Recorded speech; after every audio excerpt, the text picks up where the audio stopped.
Today, we've got for you the cancelled episodes. We previously repurposed every single cancelled episode we've ever done over the Christmas period, in case you ever want to kick your feet up and see everything that didn't get made, mostly. But we did have to skip a couple of videos, which we're now plugging in here separately, as when we first released them, they had their own distribution issues. So with a little bit more of a modern lens and retweaking, I can now redistribute to you now the cancelled DreamWorks movies that even our coverage was buried for a little bit of time. So please enjoy what is potentially some of the very best unseen 3D animated movie stuff. This is the cancelled DreamWorks projects. DreamWorks sure has a lot of skeletons in their closet. I scour all of Pixar to find just one official cancelled movie, but over here, there's productions galore. And with damn good concepts, too. So since we've so far only scratched the surface of these DreamWorks cancellations, let's get back to the next big one you might have heard of before, Larrikins. Thank you to Eli MW, Louis JJK Art, and Cat King 56 for suggesting it, and Bruno with random numbers on Twitter. I read it as Larrikins for the longest time, which apparently is very not right. Glad I researched it. Now, this wasn't just your standard animated movie from DreamWorks Animation. This went a little bit further than that in a couple of aspects. For a start, this was an animated musical, something that has been exceedingly rare these days. It would have been DreamWorks' fourth musical after The Prince of Egypt, The Road to El Dorado, and Trolls.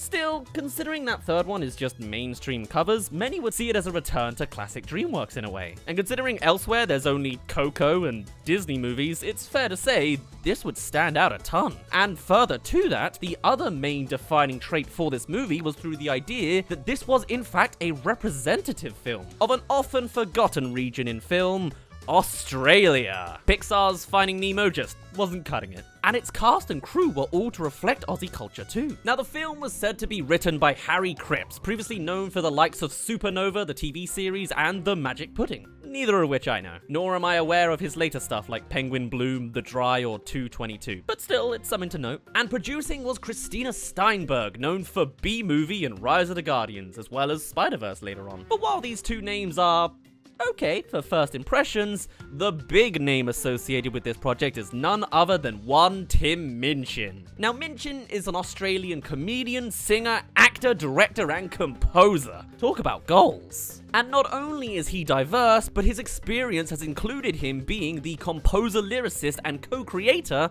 of Matilda the musical, which had earned 70 international awards, 5 Tonys, and 13 Helpmans. I don't even know what those are, but that is an astronomical achievement. Also, he worked on a musical adaptation of Groundhog Day. Either way, this was the big man for the job, and boy did he garner a lot of hype for this project. Not to mention, there was a lot of time for the idea of this project to fester around into something gold, as it all started way back with Cripps starting his work on the script in 2011, after DreamWorks decided to make a film set in Australia. After 2 years of that, in June 2013, it was then announced that Tim Minchin would compose the songs and score of the now named Larrikins, which was based off of an original concept by Harry Cripps. Larrikins, by the way, is an Australian term for a boisterous, often badly behaved young man. Anyway, about the idea, Minchin had to say, "I was lucky enough to grow up in Western Australia and know that the Australian outback is vast and spellbinding and heart-stoppingly beautiful, and the characters that inhabit it are unique and hilarious and tough and cheeky." He then went on to say about the film itself, the usual kind of marketing shtick you hear.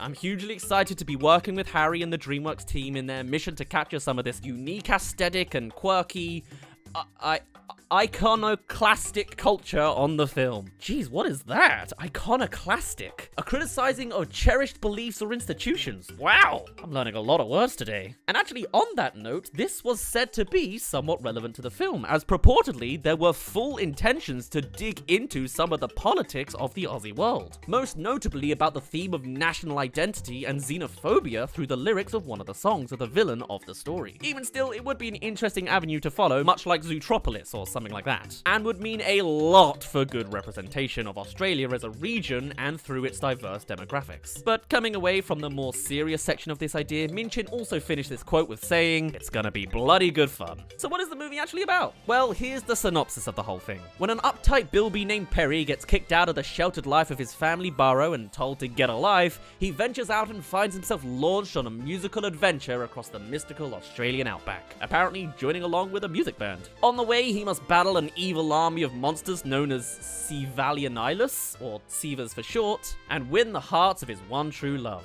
Also, there was an element of discovering a secret, a life-altering secret. A somewhat standard adventure with undoubtedly some quirky characters scattered throughout. We'll dive a little deeper on who we would have seen in a bit. But as the pieces were coming together, we get a quote from the DreamWorks Animation Chief Creative Officer, Bill Damashka, who said, "Our whole team is incredibly excited about this project. We've been looking to work with the immensely talented Tim Minchin on something for a while, and there is no doubt that this project is a perfect fit. He and Harry Cripps will be a fantastic team." Honestly, at this point, reading through all these quotes for all these supposed movies, I've just come to accept them as sort of blaggy bait, but hey, it's still a window of what could have been. Minchin also described the script as, "It's a bit of Star Wars, a bit of Gods Must Be Crazy, a big road journey," which is an interesting description for a first impression, but there you go. It's really funny and cheeky and Australian without being parachially nationalistically Australian. Phew, parachially? Relating to a church parish. Gotcha. Good. I assume. And since you've made it halfway through, consider subscribing. And thanks for watching at least this far in. So far it seems like quite a breath of fresh air with its unique setting and musical approach as Minchin and Cripps rework the story with its songs. And you can imagine how the idea came about. Minchin liked classical Disney animated musicals such as Beauty and the Beast and Aladdin, but was more disappointed with some of their later projects, and so made a deal with DreamWorks Animation after complaining about it to Will Davies, one of the writers of How to Train Your Dragon, since no one seems to be making musicals anymore. Which makes it a particular shame that it got cancelled, really, as there's still so little competition in this field. Anyway, as time moved on, more development came about, and by 2014, Tim Minchin's role had expanded to full-on director. It was also in June of this year that 20th Century Fox, oh yeah, remember them, announced that the film would be released on February 16th, 2018. And then that magic year appeared. DreamWorks in 2016, where NBC Universal swallowed them whole and thus acquired distribution rights to the film, sending it to Universal Pictures, making it a first for any DreamWorks film. Though while this change alone usually destroyed previous productions we've mentioned, it actually continued a little longer for Larrikins. And in June 2016, it was officially announced that Minchin would be joined by Chris Miller to co-direct the film. Yes, that one. One half of the duo that made such masterpieces as Spider-Verse, the Lego Movie, Mitchells vs. the Machines, and Cloudy with a Chance of Meatballs. Though only half of those were actually out at the time of this film being made. Also, writing the Shrek the Third screenplay is on his list. So whether he actually brought hype or concern could really go either way.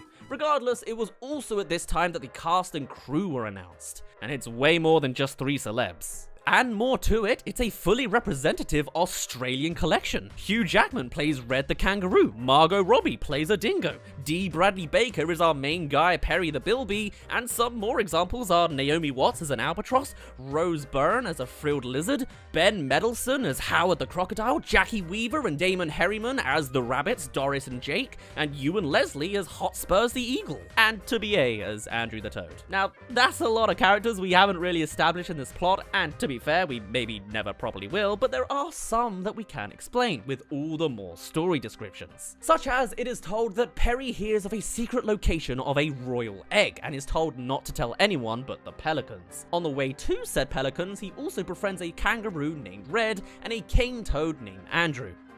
Who together must save the Empire from a villainous eagle named Hotspurs and his other eagles. Alright, that's the 4 main characters covered. Though there's still loads of imagery and clips to piece through, so let's have a look at those too. Andrew the Toad is oozing with personality that you can identify from a mile away. I especially like this one clip here, which is just an unneeded extra little gag. Are you staring at me?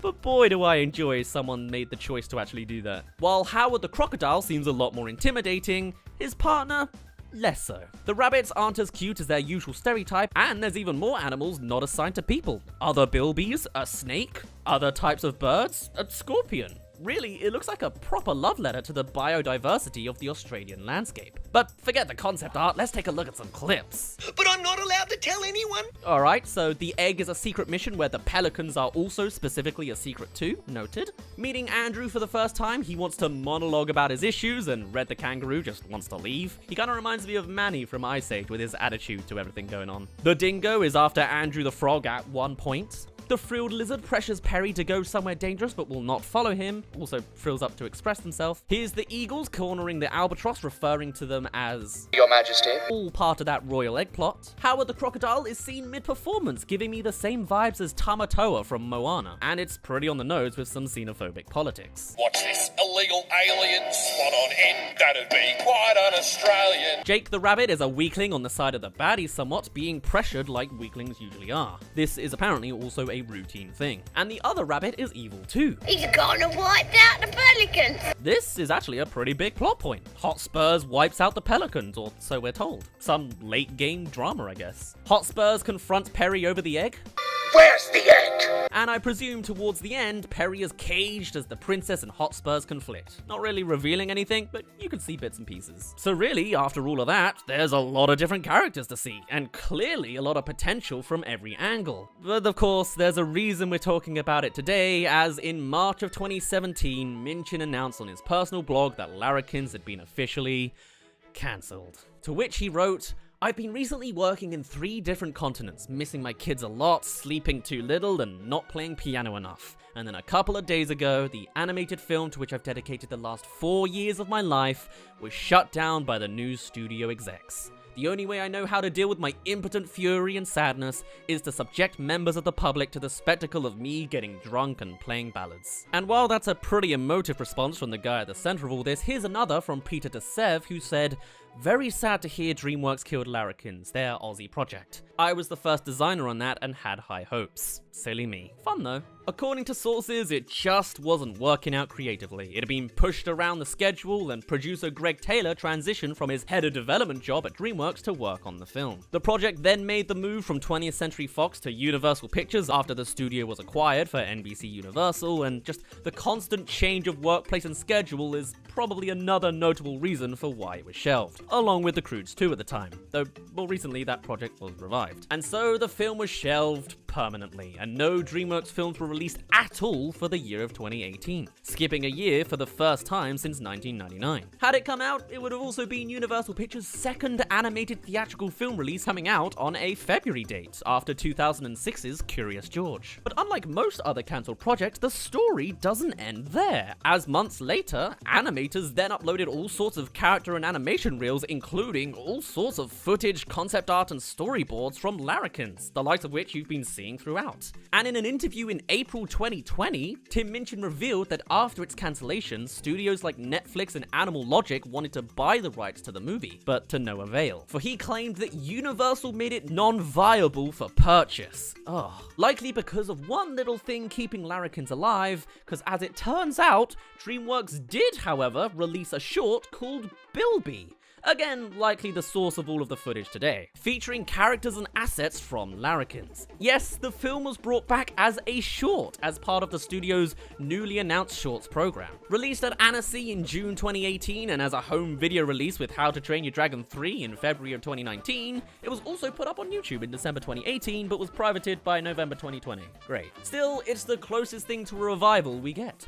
Bilby's 3 directors all had worked together on the Larrikins animation team. Perifel served as head of character animation, Topaz as a lead animator, and Sans, as a character supervisor. And remnants of the original can be traced back, since protecting a royal egg isn't too dissimilar to protecting this little guy, as is the plot of Bilby. Less on the rocky road trip musical, but yeah, well. Bilby proved to be a testing ground for various new animation software, including Moonray, a light rendering engine that was used in DreamWorks films, starting with How to Train Your Dragon 3. But at the end of the day, Tim Minchin never did end up doing something with DreamWorks, so that age-old quote of excitingly collaborating never came to full fruition in any form. And that was the tale of Larrikins, a genuinely intriguing look into Australia as a region, culture, and pick for representation. Taken away. Perhaps by the DreamWorks inner shuffling scheduling, perhaps creative difficulties, or perhaps a weird mesh of everything. Maybe it was just as simple as the new replacement executives weren't as happy with this bodacious project and decided to go with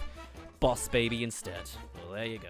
I might have a bit of a bias when it comes to doing these cancelled productions. I've been leaning a lot to DreamWorks animation stuff specifically.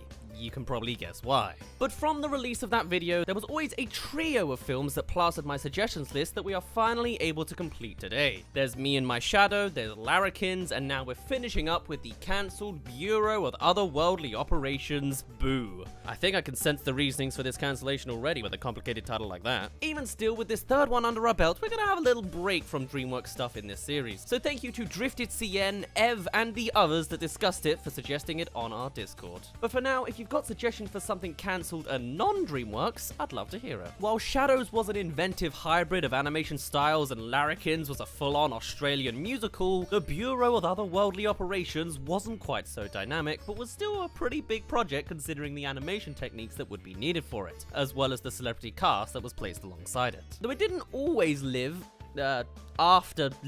with the Boo title, as it went under a couple of aliases. On May 28th, 2009, it was first murmured as an announced plan for DreamWorks as, quote, a super secret ghost project. Step forward to mid-June 2009, and it was reported that DreamWorks Animation was developing the project as Boo-U, with a guy named Tony Leondis set to be director, as well as John Vitti and Yong Duk-jun brought in to pen the screenplay for the film. Now, as a bit of a backstory on these guys, Tony Leondis had previously been credited for his work on the likes of Lilo and Stitch 2, Stitch as a Glitch, as both the writer and director. And going even further on that, he had a history of animation, being the story artist for The Prince of Egypt, storyboard artist for The Road to El Dorado, a real classic DreamWorks contributor, as well as later gaining himself a special thanks in a small project you may have heard of, Megamind. He'd go on to also create a 4-times award-winning movie later on, but we'll touch on that as we go through the timeline events of this film's production. As for our screenwriters, John Vitti had all sorts of accolades as writer and producer for things like The Simpsons and its movie, The Office, King of the Hill, and later on the Angry Birds movie, which isn't the worst thing in the world to be attached to. And then for Yong Duk-jun, actually there were some conflicting sources of if he was even involved at all. But as cinematographer, visual effects artist, and currently head of layout for productions, he's involved in all of the big ones. Vivo, Spies, Trolls, Croods.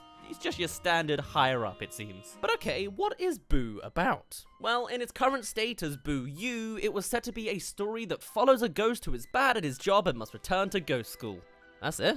What a compelling story synopsis, guys. Naturally, there would be many changes to this idea that would come about as the story was more fleshed out, unlike the character designs. In August of 2010, big-name Seth Rogen was reported to have joined the film as the voice of the lead character. You know this guy now, but back in 2010, he had worked on Family Guy, checks out, Monsters vs. Alien as Bob, that's an easy transition between movies. And then there's Kung Fu Panda as Mantis, just a go-to DreamWorks guy. Now, with this Boo-U version of the film, the reveal of a release date wasn't shouted all loud and proud, with many sources saying it was perpetually to be announced, whilst others saying a guesstimate of coming out at the end of 2012. Either way, this goal was of course never met. But by around this time, in September of 2012, the project had been molded into the way that most of us are more familiar with. Now it is officially titled Bureau of Otherworldly Operations, and the story was to go as follows. Boo is the super classified agency you've never heard of and certainly never seen. Dedicated to protecting humans from evil hauntings, the agents of Boo have a secret weapon. They are ghosts themselves. Newbie agents Jackson Moss and his oddball partner Watts uncover a plot to destroy Boo by the agent's most wanted haunter. They must use every trick in their arsenal to defeat this powerful ghost army and save Earth from a ghostly fate. Now that sounds a lot more interesting than just going back to ghost school. And this new project came from an original idea of Tony Leondis's, and he continued in his role as director for it. As for the casting, all sorts of people had been introduced to play some of the characters. Here they are. Our main character Jackson Moss would be being played by both Seth Rogen and Davis Cleveland of Disney Channel and Bone Alone fame. Melissa McCarthy was there as Watts. Bill Murray would be playing the antagonist ghost, Drake. And everyone else was sprinkled with TBAs on their characters. Matt Bomer, Octavia Spencer, Rashida Jones, Jennifer Coolidge, and then one reversal of castings with a TBA celebrity set to play Henry Moss. Interesting. Either way, in the ways of marketing, things were certainly going ahead. And speaking of marketing, here's some hype-up quotes from the director. Bill Murray is the perfect actor to bring this character to life, or shall I say afterlife. Along with Jennifer and Octavia, this is a dream cast. I can't imagine a team more capable of packing a funnier punch to this broadly comedic ghost story. Alrighty then. As for looking into the parts that aren't so obtusely described to us, there is, a handful of artwork and footage to go through, but admittedly, there's not as much as our usual cancelled episodes. And it's not to say that this didn't go very far into development, evidence points to the contrary, but even still, let's take a gander at what we do have. And since we're at this point, if you aren't already, then do subscribe. You know how these numbers work, and you can always unsub later, like if we get the wrong Chris Miller quoted again, like in our Larrikins video. Oops. I'm only human.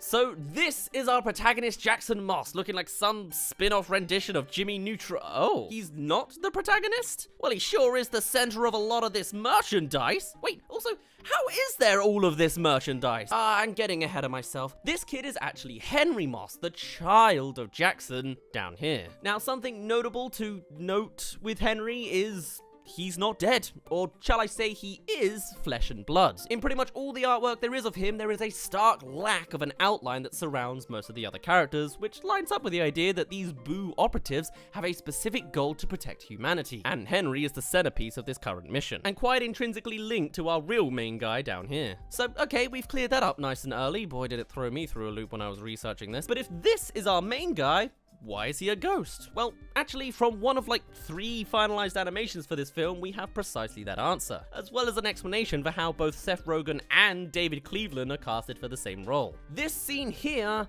is a flashback scene, with a young Jackson Moss getting pushed onto the tracks of a train. Oh god. But I guess that's not a permanent ailment, as we see plenty of footage of him continuing to live life later on in both flesh and apparition form. Maybe it has something to do with those suits. Honestly, I'm having to like pick at straws with how sporadic information is on this project. Anyway, let's continue through characters. This lady. This is what's, if the casting is to be believed, described as the oddball partner, though we don't really get to see much of her. At most, there's these 3 3D models of her without glasses, but in costume instead. Interesting. More shape-shifting shenanigans, perhaps? But you know who we see plenty of? Bill Murray's antagonist character Drake, being some kind of gumball-shaped suitor. He's your classic loud and proud villain with a strangely malleable dog that also works as a wrench for some reason. What? Now there's a lot of green in the ghostly reality of this film, and it comes from more than just this confrontation image. There's also a lot of emphasis on this pipeline location that doesn't really tell us much other than how it was intended to look through various forms of development, only really showing characters involved in merchandising where Watts is actually doing something. Other locations we have are of course the main base of B.O.O, though of course the work is unfinished, so much of it's up to your imagination, and in reality we have this truck, clearly being owned by our main man Jackson, being a kind of Ghostbuster vehicle on Ghost Patrol and embodiment of maybe not doing so well in other aspects of life, other than the fact he's dead. And further to that, there is of course his relations with Henry Moss, who we get an extract of through this test animation of Moss's ex-wife. Henry didn't think you'd want to speak, so he asked Gary to speak to his class. Perhaps Jackson's been getting a little too invested with his time in his homely little ice cream truck. As for who the hell Gary is, I'm gonna guess it's the ex-wife's new husband who has been mentioned in casting lists, just without a name. Though of course we're not gonna be seeing any of him. Speaking of young Jackson Moss, there's this scene again down in the subway, and this chap isn't Bill Murray's Drake, but rather someone else from what I can tell. There is this small antagonist shown on some merchandise artwork, as well as in the footage version of the confrontation scene. There he is right by the side, aged up with a mustache and all. This is practically all there is on him. But I figured I'd point all this out because it's low-key kind of confusing me to piece all of these together with how similar characters look, sort of. Is that just me? Why is his hair up in all this merch, but like not in any of the footage? Is this even a flashback scene? I can't even tell. Is this young Jackson or is this normal Henry? Anyway, what else is there to see? Well, there's this ghostly goo in a corridor that pops up a couple times that I can't tell if it's some Ghostbusters-esque crime or some sort of portal. There's this lighthouse in the sky which could similarly be a ghostly portal or just a lighthouse, and then there's this glorious concept art of more of this looking like Sky Sanctuary from the Sonic games or something. I love it. The network of otherworldly operations spans the globe apparently. These are the mystical desks of the ghostly offices. The entrance to the train station, a little decrepit on one side, that seems to be a notable hub for ghosts, and then there's all sorts of locales around town. After that, there's 5 more minor characters that pop up. There's this living lady getting into a room with rocket technology and some of that kind of glowing goo, it seems. A ghostly lady with a squared off afro. This blonde ghost crew member seen in a coloring book form, and another character to her side being the cliche strong friendly man. And as a final thing that you likely saw earlier on, here's a student of the age-old Boo-You.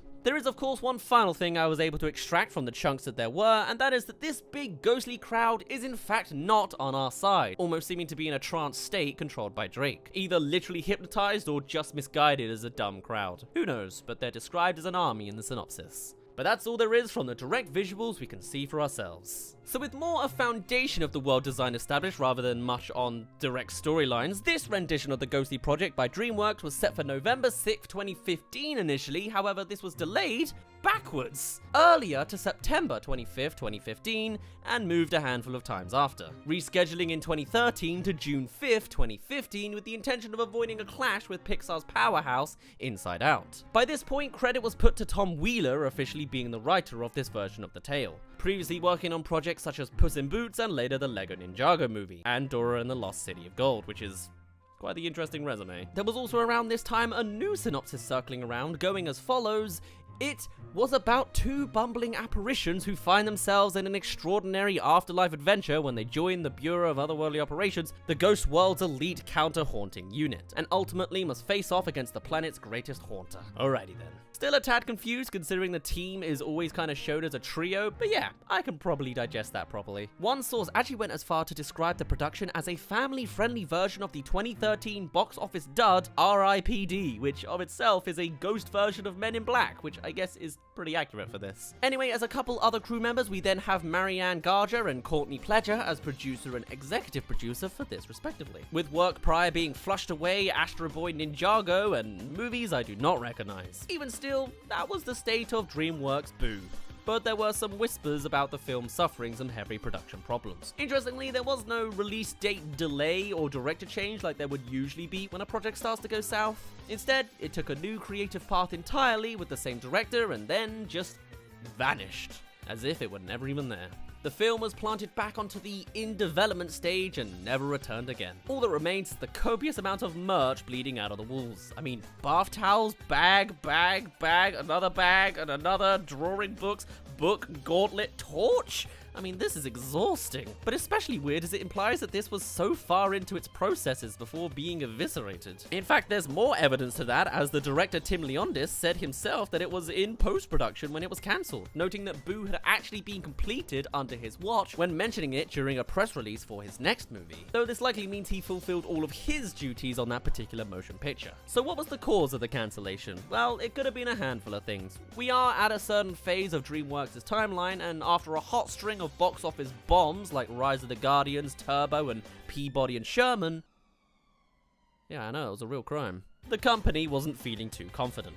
And true cancellation came in 2015 when DreamWorks closed their Redwood studio, laying off over 500 artists, and Boo was dropped entirely alongside it. Tim would later go on to say that, "I think it was a really good movie. It had a unique look. You become proud of these stories, but you've got to let the anger go. We're being hired to make a product, and of course I'm disappointed, I'm frustrated. I would have loved to have had this movie be eventually released, but we never got to finish it either." It's hard to say what the finished version would have ended up as. And so Leondis went on his way in 2015, later moving from DreamWorks Animation to Sony Pictures Animation to develop his next magnum opus, the Emoji Movie, in 2017. Wait, you're telling me we've been watching the Emoji Movie guy's history this whole time? He who won 2 Razzie Awards for Worst Director and Worst Screenplay, making him the first animation director in motion picture history to get both of these categories? And then 2 more Razzies on top of that? Oh boy, does that put this film in a different light. With a couple Ninjago creators on board, the Dora writer, as well as Jennifer Coolidge, who later moved on to voice in Emoji Movie, maybe this wasn't prepped for such a fantastical payoff after all. I still struggle to tell who's who now. Of course, we may never know, and there is a petition to bring back this project since it's technically not cancelled. It's just paused indefinitely, but we haven't heard from Leondis in 4 years, so needless to say, the likelihood of this revival seems improbable at best. And that was the story of Boo. Now capping off our trio of cancelled DreamWorks movies that were all kinda intertwined in some kooky way. Me and My Shadow had a good run until it was switched and killed by Peabody and Sherman, which of itself was a hit on Boo for failing at box offices after they were already trying to dodge Inside Out, which on its own front was a replacement for the cancelled Newt movie over in that studio. Whilst the Redwood studio closing down took a hit on all three projects, taking Boo out entirely, whilst Larrikins and Shadows also hit the wave that was the 2016 recorporating, lingering only a tad longer with Larrikins having its own shorts reinterpretation. These last 4 cancelled episodes all took place around the same era, and it's funny to see how they skirted amongst each other. Hello and welcome to another episode of the Cancelled series, because nothing bolsters an existential crisis quite like imagining a world of what could have been. And while in the past we've covered all sorts of Pixar and Disney, video games and Sony, we've only really touched on DreamWorks once, and I think it's worth doing it again. Though actually, I didn't come up with this myself. This was suggested on our Discord by Woodsy and Ryan120, so thank you to you two. Honestly, it's pretty rare getting a suggestion for something that isn't the terrible series, so if you want to get an edge on getting picked, then maybe consider more of the other series. Still, yes, today we're tackling one of the most popular cancelled projects by DreamWorks, and really, I'm surprised I haven't heard of it myself. But what makes it so special? Why is it so popular? How was it going to turn out, and what went wrong? Come join us today as we revisit an alternative timeline of a DreamWorks artistic masterpiece or two. So this film is called Me and My Shadow. It's a real Peter Pan story. Without the Peter Pan part. I mean, it's just that one character dynamic. The production was first announced back on December 10th, 2010, and the part that really hooked people was the artistic concept heralding the entire thing. You see, this wasn't just a standard animated movie with a cool plotline or anything. This was an industry-shaking idea of blending together the, at the time, transitional crisis of the animation industry together. You may remember the Princess and the Frog film back in 2009, or Sinbad in 2003. Those were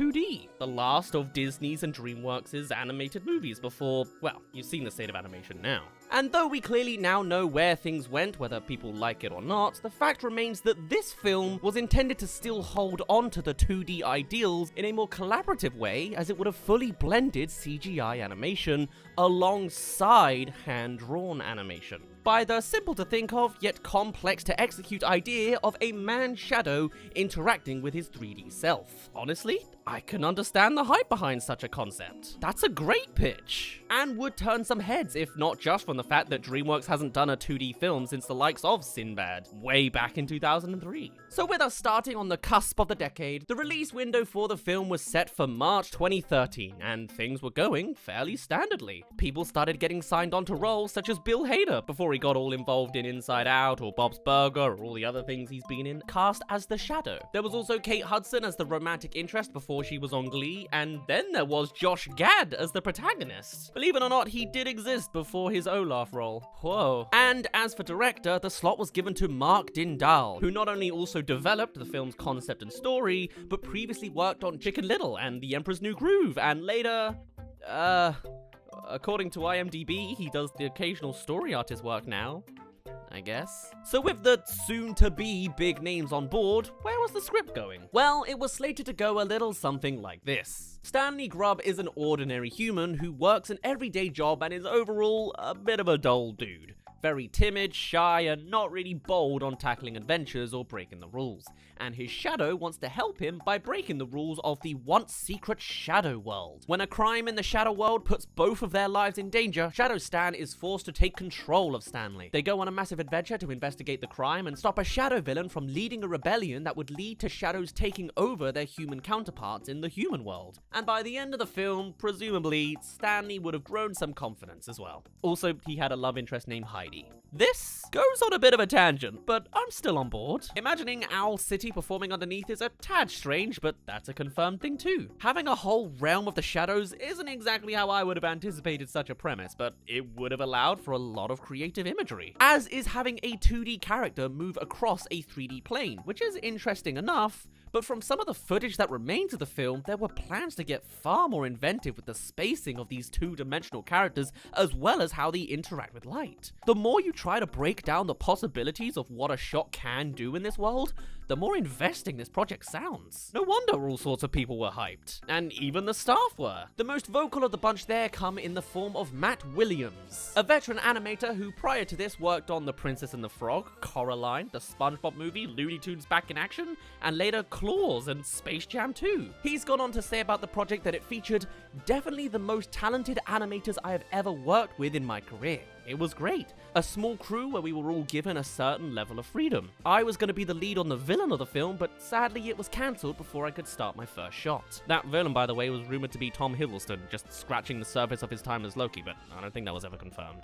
Of course, while most of the film exists only in our imagination, there are scattered throughout the realms of the internet a handful of test clips that can help stitch together the vision of the film at varying stages of development. You've probably seen a handful already. I gotta be cautious because they come with copy strikes sometimes, but even still, I might have learned about this film a little late since the go-to thread on Twitter has been mostly taken down at this point. But I'll do what I can to dig up the rest if it's possible. But you can see some clear ideas in places, with Shadow Stan looking to be a new take on the genie with his transfigurative properties, as well as 2D techniques and approaches that predict some of the stuff we would see in later movies. Though actually it's been interesting to see the more I dig up footage. Like, sure, the Shadow changes that one time, but a lot of other clips he remains more on model, just stretched all the time.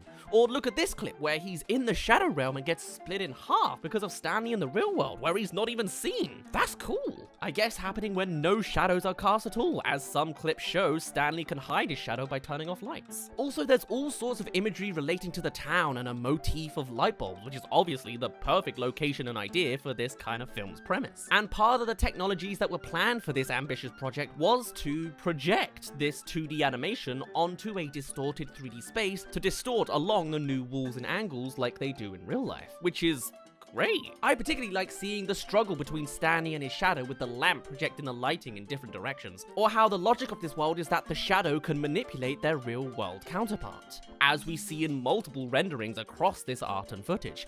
It's just a cool idea. Even a short would suffice for me, honestly. As a brief other thing that did confuse me in a couple places, these characters have multiple names on the internet, sometimes referred to as Stanley and Stan, other times as Daniel and Shadow Dan. Either someone said something wrong once and it got repeated, or changes were made over time. I don't know. Figured I'd throw that out there in case I've been labeling them wrong. Still, the only other element to directly comment on is all this art. There are characters we'll never see, both in 2D and 3D, or more characteristics for the ones we faintly know about. Here's the big shadow monster baddie that Stan warns about in one clip. And hey, this artwork got its direct adaptation in animated form. Also, if you're liking my stuff so far, do consider subscribing. But of course, things went downhill somewhere, and the real rupture started 2 years later in 2012. And it started off, I guess, with what you could call a rival project within DreamWorks, Mr. Peabody and Sherman. Now, this is a film I remember being advertised. While there was no direct bad blood between the two projects, they were both in development at the same time.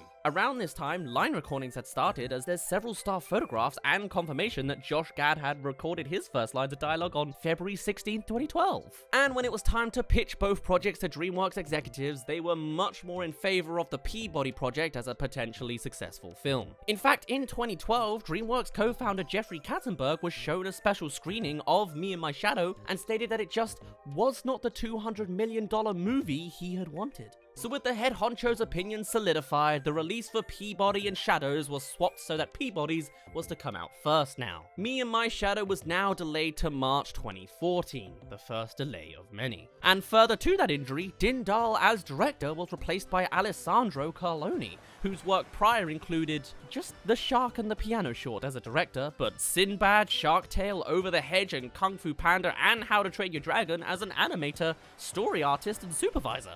So just a general DreamWorks veteran. And post this project will continue on to the future big DreamWorks projects, and Kung Fu Panda 3 as director. I gotta watch that whole series one day. Still, delays only continued further as Peabody and Sherman wasn't doing too hot, being behind on production, which delayed them onto Me and My Shadow's new slot of March 2014. And then it released, unsuccessfully. DreamWorks as a whole was suffering at this point, and so, as is the story we keep coming back to, DreamWorks underwent some corporate restructuring in 2015, shutting down an entire studio, Redwood Studio City, and laying off 500 employees too. So while in 2013, the initial delays had Jeffrey Katzenberg clarify that Me and My Shadows was not cancelled and simply put back on its development track, this time around, Jeffrey himself stepped down and the project was officially cancelled. He said it! He said it! But not for long. An attempt to revive the idea came about also in 2015 and with a new big name attached to it. Master of woe-enhancing imagery, Edgar Wright popped up, potentially making his directorial debut for an animated movie. Just from seeing the stuff he gets up to in live action, you can just imagine the antics possible in animated form. Or maybe you can't fathom the idea at all. My mind's eye isn't really good enough for this thing personally. Still, the project was back in a whole new form. Things were being vastly redone, as Edgar Wright had been signed on to rework the concept into a new story. It was described as being a new take on a previously developed concept about shadows, and the title Me and My Shadow was renamed to just Shadows. Maybe it wouldn't have been such a me and him tale anymore. The reason I'm so unaware of the details is because while Wright was busy working and even produced 3 drafts of the movie as he claimed in an interview, we never got to see it, because by now it was 2017. And this film can only exist for 2 years at a time, apparently, as DreamWorks is now to be hit by a massive buyout by Comcast. Thus, more corporate reshuffling was in order, as the goal was now to somehow incorporate NBC Universal and everything else that comes with this kind of business direction. And of course, with such a small, unproduced project like Shadows being amidst the carnage, it was quietly cancelled and never heard from again. And yet, here we are, talking about it today, because it is one of the most popular unfinished films in the animation industry.